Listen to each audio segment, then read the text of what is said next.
soy Jana Fernanda y en este proyecto final de taller de resolución de problemas de mecánica yo voy a explicar con ayuda de dos escenas de videojuego cómo se aplican algunos conceptos de la mecánica, específicamente en situaciones de movimiento y aceleración. Bueno, empecemos analizando esta primera escena. ¿Qué pasa físicamente aquí?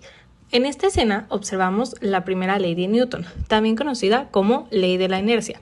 Esta establece que un cuerpo permanecerá en reposo o en movimiento rectilíneo uniforme mientras ninguna fuerza externa actúe sobre él. Ahora, al principio del video pudimos observar cómo el automóvil permanece detenido, pero cuando se aplica una fuerza mediante la aceleración, el vehículo comienza a moverse, como podemos observar en esta parte. Para que nos quede más claro, nosotros podemos sacar la aceleración de nuestro automóvil usando esta fórmula que nos dice que la aceleración va a ser igual a la velocidad final menos la velocidad inicial entre el tiempo. En un caso hipotético, por ejemplo, supongamos que el automóvil pasa de 0 a 20 metros por segundo en aproximadamente 4 segundos. Si usamos esta fórmula, obtenemos que la aceleración sería igual a 5 metros por segundo cuadrados. Ahora, también podemos relacionar esta escena con la segunda ley de Newton, representada mediante esta fórmula. Esta ecuación indica que la aceleración depende directamente de la fuerza aplicada sobre el objeto. Si imaginamos que el automóvil tiene una masa aproximada de 1200 kilogramos y la aceleración es de 5 metros por segundo cuadrados, entonces la fuerza aplicada sería de aproximadamente 6000 newtons. Algo importante que también podemos observar es que el automóvil no se detiene instantáneamente. Esto se debe a la inercia, ya que el carro tiende a seguir en movimiento aunque el conductor frene. Ahora, supongamos que el automóvil disminuye su velocidad de 20 metros por segundo a 0 en 5 segundos. Al aplicarlo en la fórmula, el resultado sería una aceleración negativa de menos 4 metros por segundo cuadrados, lo que representa una desaceleración. A continuación pasaremos a hablar un poco del movimiento parabólico.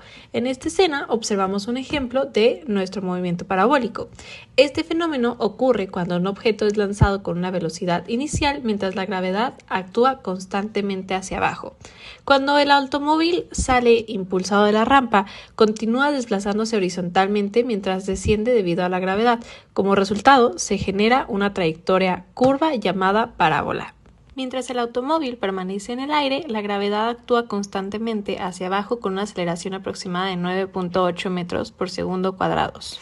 En el movimiento parabólico podemos obtener muchos datos importantes, como por ejemplo la velocidad horizontal o la distancia recorrida. Entonces, para este caso, vamos a imaginar que nuestro automóvil sale de la rampa con cierta velocidad horizontal y vamos a calcular aproximadamente qué distancia podría recorrer mientras permanece en el aire. Esto lo calcularíamos con esta fórmula que nos dice que el desplazamiento horizontal va a ser igual a la velocidad horizontal por el tiempo. Supongamos que el automóvil sale de la rampa con una velocidad horizontal de 25 metros por segundo y permanece en el aire durante aproximadamente 2 segundos. Entonces, usando la fórmula de desplazamiento horizontal, obtenemos que el automóvil recorrería aproximadamente 50 metros antes de caer. Y bueno, así podemos observar que incluso dentro de un videojuego es posible analizar trayectorias y movimientos utilizando conceptos reales de mecánica. Por otro lado tenemos el tiro parabólico, el cual para empezar vamos a ver como una pequeña definición. Para empezar, pues el tiro parabólico es el movimiento que realiza un objeto cuando se lanza hacia arriba y hacia adelante al mismo tiempo. Debido a la gravedad, el objeto comienza a bajar poco a poco mientras se va formando la famosa curva que es llamada parábola.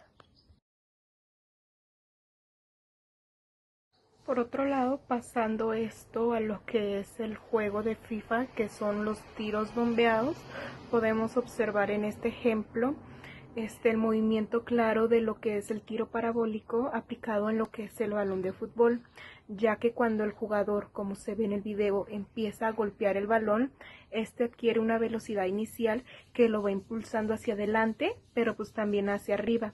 Debido a esta combinación de movimientos, el balón comienza a seguir una trayectoria curva, que es conocida como parábola, como ya lo mencioné en la definición.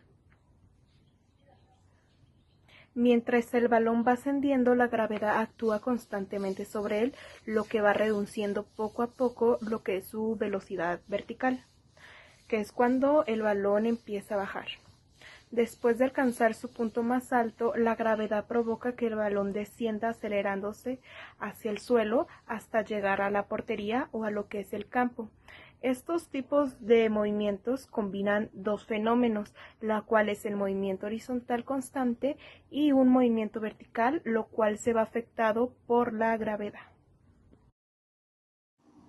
Aplicándolo a un problema más real y sobre este mismo caso, se tiene que el jugador realiza un tiro bombeado desde una distancia de 20 metros hacia la portería para superar los maniquís, por lo que se tiene que el balón es pateado a una velocidad inicial de 16 metros por segundo y un ángulo aproximado de 40 grados.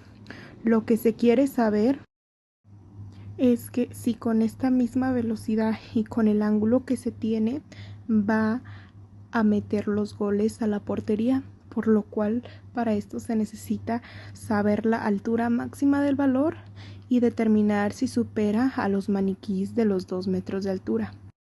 Recopilando todos estos, se tienen los siguientes datos, que es una velocidad inicial de 16 metros por segundo, un ángulo de 40 grados y la gravedad de 9.81 metros sobre segundo. Antes de calcular la altura máxima, debemos considerar la velocidad vertical, la cual se tiene utilizando la velocidad inicial por el seno del ángulo, por lo que sustituyendo los valores se tiene que la velocidad inicial es de 10.28 metros sobre segundo.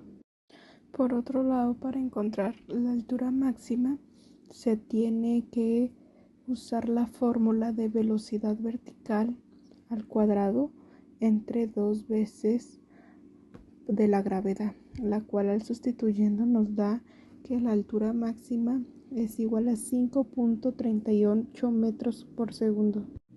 Teniendo todo esto, se sabe que la altura máxima del balón, la cual fue 5.38 metros, es mayor a la de los maniquís, por lo que se sabe que sí va a entrar el balón a la portería. Y para finalizar, en este video se comprueba que sí fue cierto estos cálculos. Yo soy Paola Jacqueline y yo les voy a explicar lo que es la caída libre y el movimiento pendular con los siguientes ejemplos. En esta primera escena analizamos el fenómeno de caída libre. La caída libre ocurre cuando un cuerpo se mueve únicamente bajo la acción de la gravedad, es decir, cuando no existe otra fuerza que modifique directamente su movimiento. Cuando el personaje se lanza desde el edificio, la gravedad comienza a acelerarlo constantemente hacia abajo. La aceleración gravitatoria de la Tierra es aproximadamente de 9.8 metros sobre segundo cuadrado. En este caso, podemos plantear un problema físico suponiendo que el personaje tiene una masa aproximada de 70 kilogramos y cae desde una altura cercana a los 443 metros, correspondiente a la altura total del Empire State, incluyendo la antena. La pregunta sería, ¿con qué rapidez llegaría al suelo si cae en caída libre y se ignora la resistencia del aire? Bueno, para resolver este problema utilizamos la siguiente fórmula, donde v representa la velocidad final, g representa la aceleración gravitatoria y h representa la altura. Sabemos que g es igual a 9.8 metros sobre segundo cuadrado y la altura es la anterior, la de 443 metros. Entonces sustituimos los valores de la fórmula quedando algo más o menos así. Primero multiplicamos 2 por 9.8 por 443, lo que nos da un total de 8.682.8. Después calculamos la raíz cuadrada, que sería 93.2 metros sobre segundo. Esto equivale aproximadamente a 335 kilómetros por hora. En esta segunda escena observamos un movimiento similar al de un péndulo, conocido como movimiento pendular. El movimiento pendular ocurre cuando un cuerpo se balancea alrededor de un punto de apoyo debido a la acción de la gravedad y la tensión. En este caso, la telaraña funciona como una cuerda que sostiene al personaje mientras se balancea entre los edificios. Cuando el personaje desciende durante el balanceo, la gravedad provoca un aumento en su velocidad. Mientras más desciende, mayor energía cinética adquiere.